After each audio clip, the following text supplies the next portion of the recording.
This is a special report by the Department of Public Information. My name is Ernestine Leonard. Now, earlier today, the opposition moved a motion in Parliament for the adjournment of consideration of estimates for Budget 2018 on a definite matter of urgent public importance to amend the budget to include the $18 million received from ExxonMobil.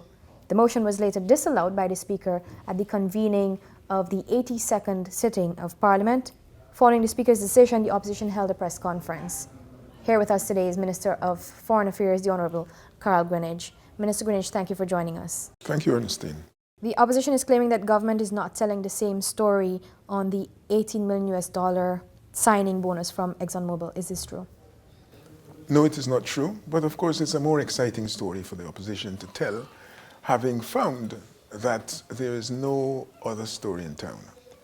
The explanation provided by myself, the President, Minister Jordan, are identical.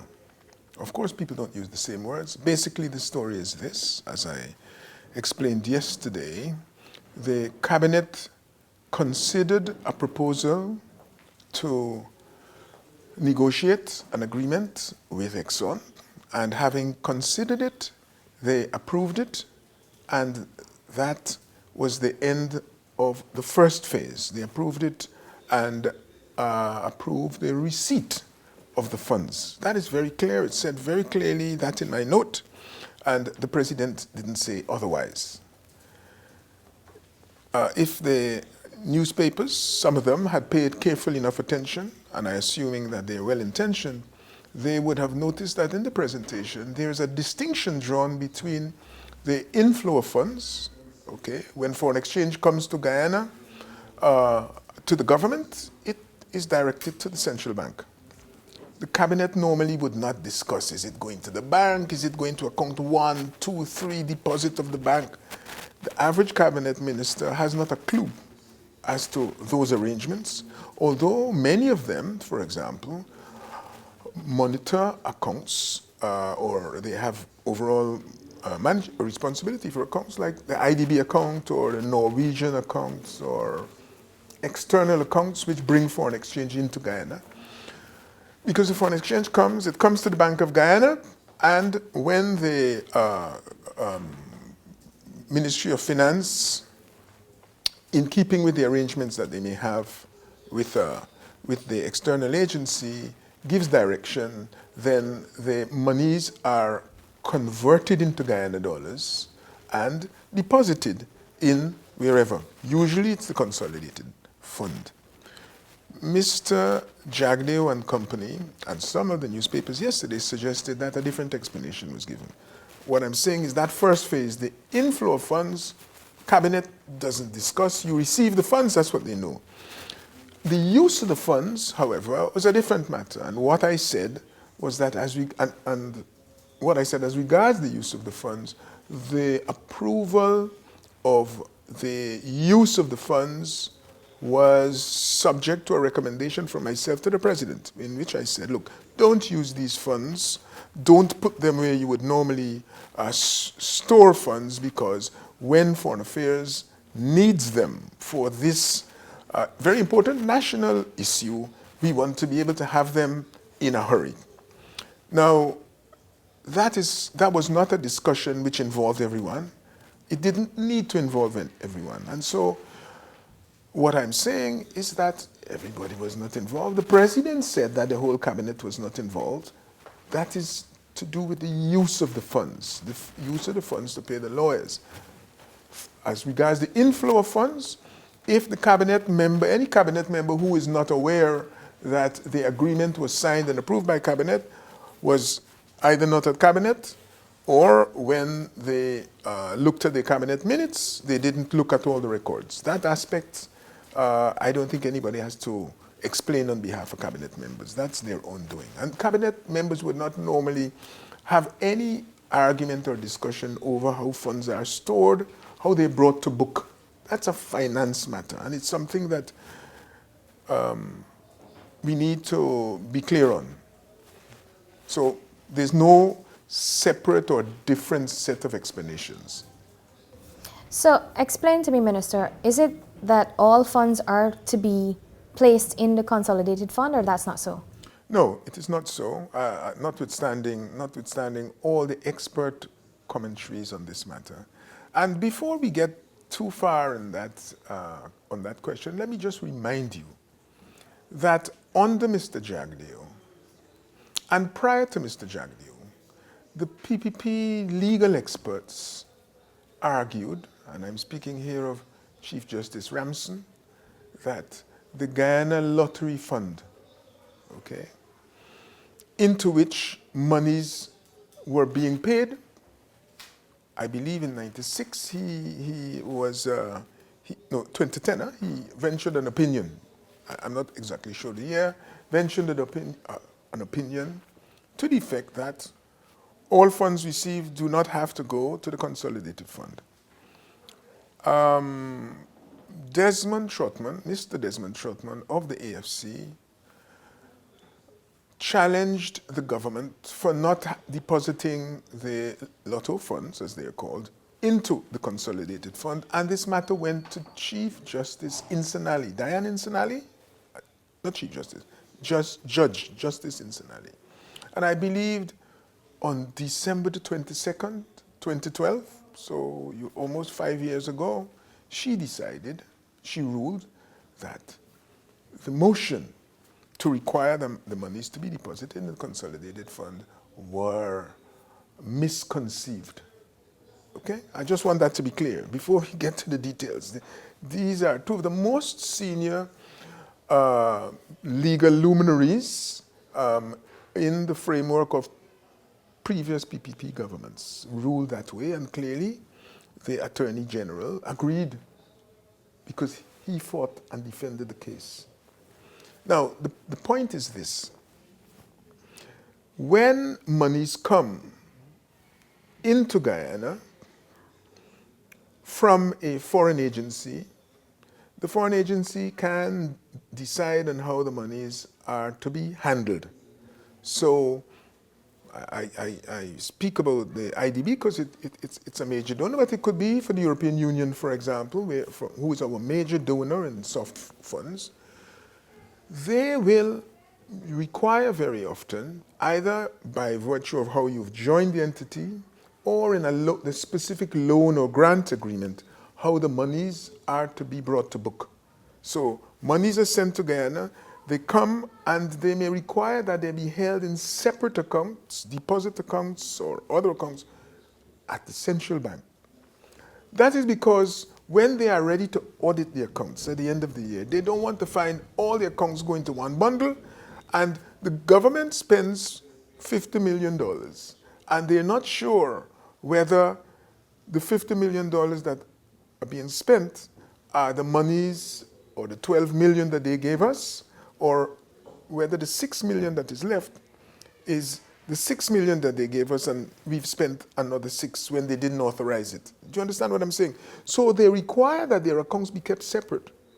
And those accounts would be deposited at the central bank, which is the government's banker, and the central bank has to keep separate accounts of those. So first thing, it is not true that the monies received from Exxon entered Guyana secretly and nobody knows. The Bank of Guyana's accounts have to show the receipt of those monies. And when the Ministry of Finance makes up its accounts, the monies came in 2016, they would have had to be reflected in the balance of payments and in the government of Guyana's accounts. As regards the authority to do anything else with it, the instruction was from the Secretary to the Treasury, Cabinet through Ministry of Finance to Secretary of the Treasury, the President through the Ministry of Finance, rather, to the Secretary of the Treasury, instructed that those funds be not used without the explicit written instructions of a set of our most senior financial or economic technicians. If you want to steal the money, you wouldn't make such an arrangement. You would probably do what the PPP did. In other words, you direct that the money doesn't come into the system at all. You're not going to say, let it come in and let 5 men sign for it to be disbursed. You have a paper trail there. There's a paper trail. First of all, it has to be entered in the bank. Then somebody has to authorize the payment. You think 5 of your senior experts are going to say, okay, we will sign, give Greenidge or give Jones or somebody a 10 million or 3 million and forget the rest. It's just fanciful. You know, sometimes reality is less exciting than dreams or the imagination, so our people let their imaginations run. The law has 2 parts. Yes, as Mr. Christopher Ram is fond of saying, the Constitution makes reference to Article 2016. The Constitution does not set out financial procedures. It says monies belonging to the state must be lodged in the consolidated fund. I have no difficulty with that. And I wouldn't even comment on what the judge and the Chief Justice said on the matter. What I would say to you is this. There's a time dimension to all these things. When you deal now with the rules about how monies are handled, Fiscal Management and Accountability Act, which was passed in 2003, sets that out. It even sets out fines for wasting money, from spending it wrongly, and the like. Mr. Jagdio mentioned Article 42, I think it was, which says, well, when you place monies in a deposit account, you must announce it. Let me say also, and more specifically, that public monies are defined in Article 37.2, or Article 37, but 37.1 defines, and 37.2 defines categories of public monies. Public monies can be extra budgetary funds. You call them that, and that's what they mean. They're outside of the purview of the budget. They could be in deposit, okay, a deposit account. Or they can be in the consolidated fund. So if it's public money, you can't say public monies have all to be held in the consolidated fund when the Fiscal Management Accountability Act itself says how monies that are public monies are held. We are not challenging, and we have never said that monies, public monies, must never go to the consolidated fund. And we are not saying that these monies must not go. We are saying something very clear. The monies reflected in the estimates that we are examining this week. Let us take expenditures, okay? $18 million. For expenditures in 2018, we are going to have money, let us say 200 million is in there for the construction of the building that the Ministry of Foreign Affairs is to have in Brasilia. It's in there, the 200 million. It wasn't there last year. It wasn't there in 2017. Why? Because it wasn't to be spent in 2017. There is no accounting for that money in 2017, either by way of receipts or for expenditure. If you put it in 2018, it is because you expect to spend it in 2018. We do not know what the Secretary General will do as regards the matter for which the President agreed that the monies are to be used. Am I making sense? But we know that they were not spent in 2017. They have not been spent in 2017. We don't know whether they'll be spent in 2018. We don't know whether they'll be spent in 2019. If you put the expenditure into the budget, knowing that the expenditure is not likely to be carried out, then you inflate the budget unnecessarily. The minister has to find inflows, outflows, revenue to match the budget. Even if you have both, the budget is larger than is real. In other words, you don't really want a budget that has expenditures in there that are not going to take place. So the monies can be held, and as I say, you think of a suspense account if you do first level bookkeeping, which is what I can talk about. you treat it as a suspense account. They're outside of there. You know, if you have, for example, receive cash from someone, you have a business, somebody sends you a check, but you're not sure that this person actually has been provided with any service or goods. So you don't want to take the money, put it in your bank account. Your people that are paying salaries and other things spend the money, and then you find that you have to pay it back. And that now becomes a long and complicated story. So what we are saying is that the monies were held in a place, that is in deposit, at the central bank where they're accounted for, and having put them there, as soon as a decision is made to spend, as soon as you're ready to contract the service of the lawyers, you then bring them, first of all, into the system, convert them into Guyana dollars. So the central bank holds their US dollars, and the Ministry of Finance has its account, wherever account it is, where Consolidated Fund is named, Consolidated Fund 1, 2, or whatever, the monies go in there, and we come to the House, either at budget time, as we do now, saying, of the expenditures to be carried out this year, 12 of the 18 million has to be paid to the lawyers for the defense of our case. That is what is in now in the budget of 2018. But that hasn't happened. Perhaps on the next budget that will arise. But you hear what I said. It is not the full amount that you are putting there. You're putting what you think you will spend. So even if the process starts at 2019 and you have to pay lawyers, it is only the amount that you're going to spend on the lawyers that is reflected in that account. The balance stays at the central bank, and we receive interest on it. Central bank has foreign exchange reflecting monies that they're holding and for which there is no, if you like, well, the liabilities that they'll be waiting to pay it over to the government at some point in the future. Is that making sense to you? All right. So we can now trigger, whenever it's appropriate, those monies. The revenue, if you want now to deal with the cash itself, why isn't it reflected in the accounts? The same thing matters. What they were trying to do this morning and why they ran into trouble.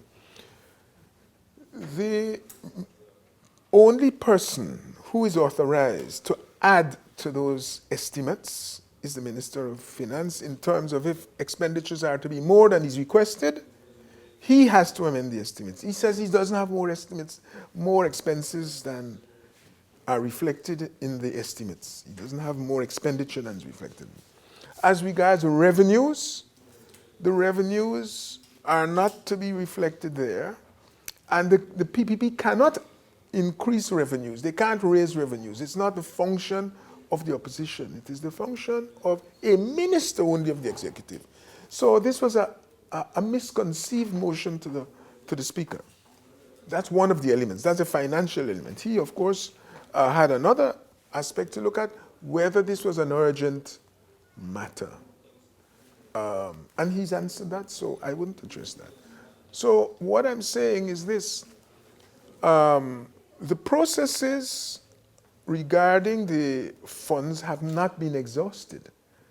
The process of bringing the funds to book will be completed when you will have paid for the services that you will utilize.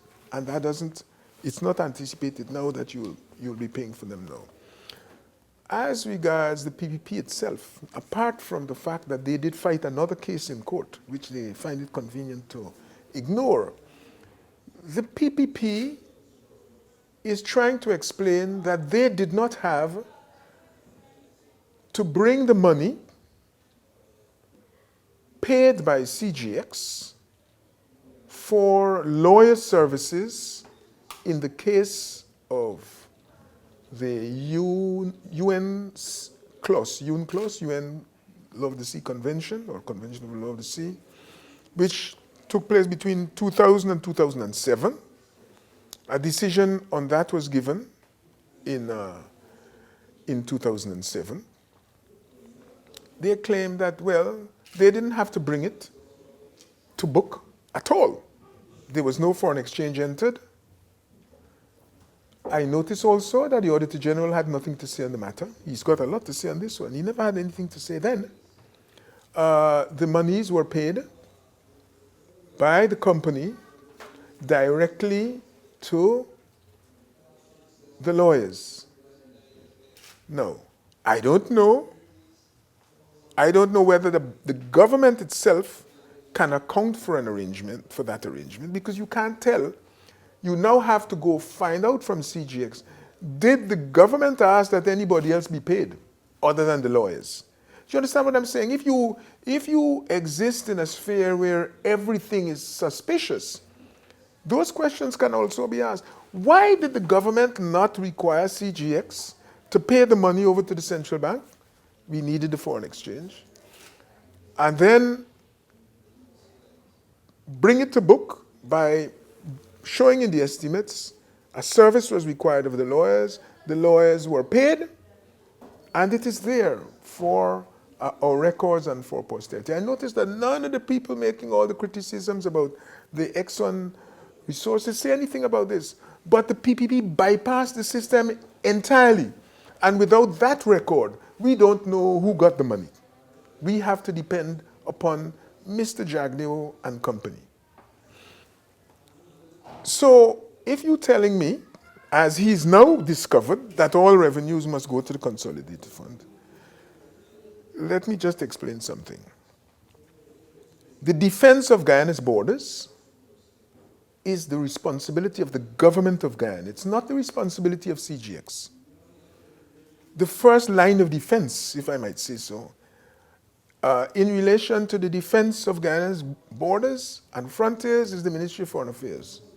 The Ministry of Foreign Affairs staff, when you ask them, they can't tell you anything about the payment to CGX and the contracting of services. What they can vouch for is that they participated in the discussions, but they can't tell you who was paid and why they were paid. Not why they were paid, how they were paid. Do you understand what I'm saying?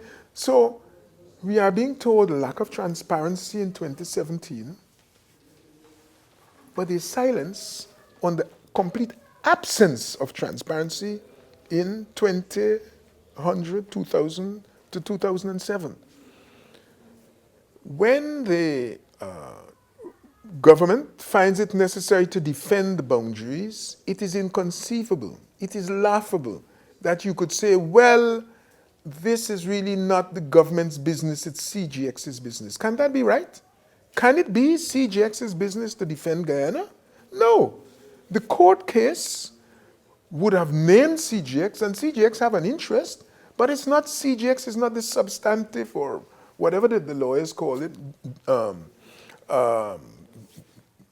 party in the case, because even if CGX's rig was damaged, they're looking for compensation for their rig and the ability to go back in accordance with the rights given to them by the government of Guyana. It's the government of Guyana's authority and rights that are under question. How is it that you're telling me, no, it has nothing to do with the government of Guyana, it has to do with CGX? This is nonsense. It is a convenient, self-serving explanation. So let's go to the arena of lies. We don't have to degenerate to that. Let me just say very clearly, the government of Guyana has a responsibility to defend its borders. It always has. And we have up to now not made an issue over what the PPP did in relation to the defense of those borders, because we understood that they didn't want to make a public issue, since this is also a matter pertaining to national security.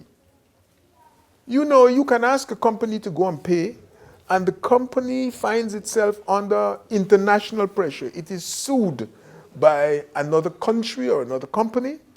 It finds that people try to take them over. There are a whole set of things that can occur, and that is why you would not want to make this an issue in the international arena. We have a lot of ignorance as regards what is happening, how Guyana has got where it has. In the year, whatever it was, 1980, I think, or 82, a company, Home Oil, was drilling in the Takatu Basin. It drilled and found oil the first time it drilled. Does Guyana produce oil? No. What happened? The company was taken over by another. The other company that took it over immediately closed all the work. No more wells or anything were drilled, no exploration work. What does that tell you? It tells you, or it should tell you, it is possible in circumstances where you put your dependence in one company as regards exploration, like this, a company, small, without any significance, to find that one day you are a potential oil producer and the next day you are not. That is what happened to us. It is now 30 years since the first well was drilled on the oil fund. It is not possible for us to sell anybody oil today. The oil is not going to be produced till 2020. Why? If circumstances were different, we would have been like Suriname. Suriname drilled wells and found oil after us and is a producer now. It produces half of its needs from the domestic wells which they discovered on land at that time. CGX itself, the very company that they were able to persuade to pay the fees, CGX found that its operations on the shelf, which were 2013, 2014, they were taken over by another company. They were drilling when they were taken over by the company because, well, they were unable to fund what they were doing because of financial constraints.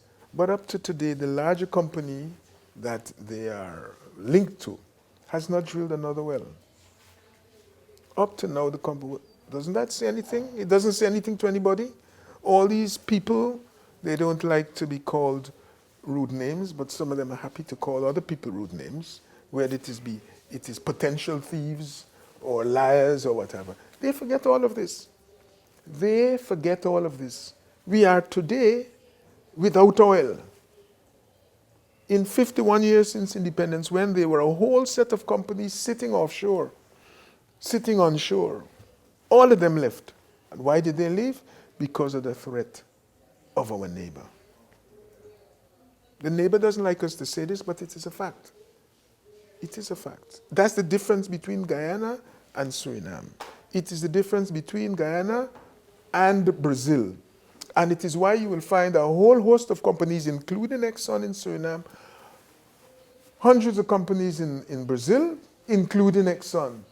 And those countries, those companies are operating in countries that are, in a sense, rival for investments.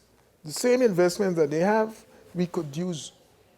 So we have to be sensible about how we deal with these companies. My business, contrary to what the papers say, I know I'm wondering from the opposition, is not to look after the interests of one company. My business is Guyana's name, the Guyana's image. I spent a long time in Parliament last time explaining that image matters. And that is why I am critical of how some of the papers and the media have been dealing with this exercise. You know, it is not an opportunity to just beat up upon anybody that you like. In any case, let me say that all the companies that are currently around us, whether it is Hess and the wells, first of all, let me remind you that the wells are, the largest Chinese company in the world operating in oil is partner to Exxon. It's not only Exxon. So they and Hess don't need me to protect them. You are in a situation where it is our concern, our responsibility of Ministry of Finance. We have responsibility for investment, for foreign trade. That's what the ministry is about. And foreign affairs, which is mostly about image. And that is why the ministry takes an interest in these things, would be intervening in these things, advising cabinet on these things and so forth. Not for love of anybody or dislike of anybody or doing the work on behalf of another agency. But I think that sometimes our people carry out acts. You remember the film Enemies of the State? We have some people operating in Guyana ignorant of the consequences of carrying views that are really views of the enemies of the state. What would you say to the citizens, Yes. that the few or the lot that are worried about the oil money and government being transparent?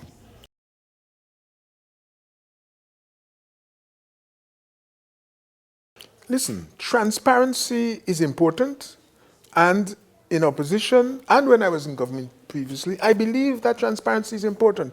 But you know, transparency is not an absolute right. You may be working for me.